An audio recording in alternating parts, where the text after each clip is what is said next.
Official tells Fox News, and I quote, "It was indeed the mother lode." We don't have any idea what that means. We have no context for that. We don't know what was on this stuff. But they went on to say, and here's another quote from this senior U.S. official, "More stuff than you would expect from someone worried about their security." Catherine Herridge works intelligence for us. She's live in Washington. Internet connection, no phone line, nothing to suggest that Osama bin Laden has actually been the one who put together any recent terror attacks. Is there a belief now that he knew something about operational control now and that some of that might have been on these computers, Catherine?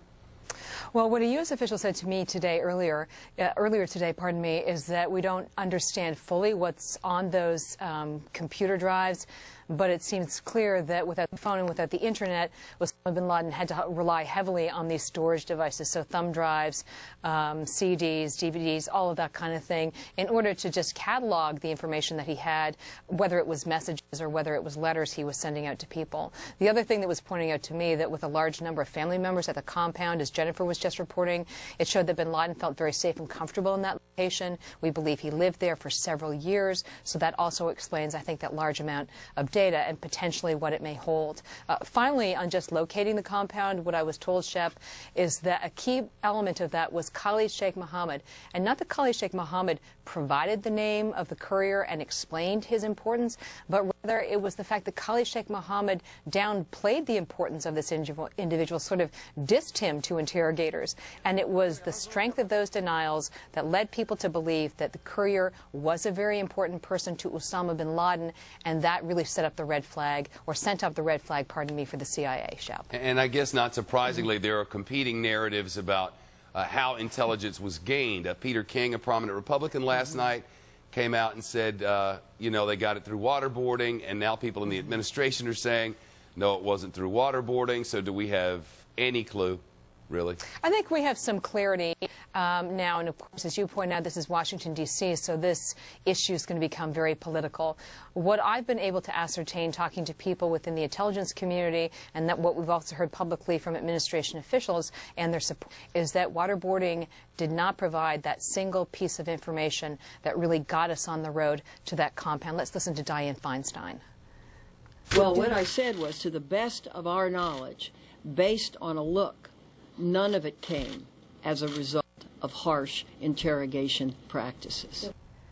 What's not in dispute today, Shep, is that original thread of information, if you will, came from the CIA program in 2003. Waterboarding was one component of that program. It was not the entire program.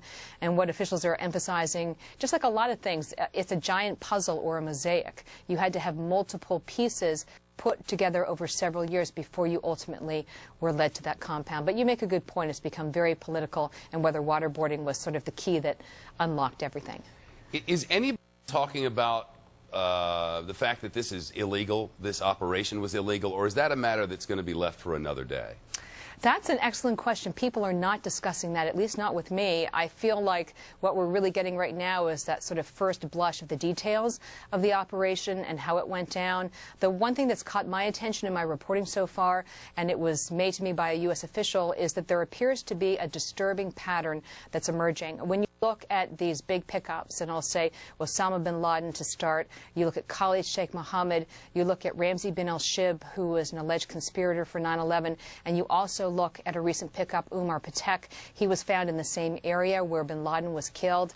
What's troubling here is that they were all identified in either major urban centers in Pakistan or near major urban centers. So they were all hiding, if you will, in plain sight. They were not in the tribal areas of Pakistan, where the U.S. has placed such a focus, not only with the drone campaign, but also with our military campaign in that area as well. One after another, after another, after another, all in big metropolitan areas. That's a really, that is a really important thing, I think, going forward, because it really undercuts the narrative. Pakistan has been providing strong intelligence to us, and it raises questions about how 4 people of that profile could exist in major urban centers when the narrative has largely been that they were in the tribal areas of Pakistan. It is a good question. Wonderful to ever get answers. Time will tell, I suppose. Catherine, thank you. You're welcome. So what did the Pakistan government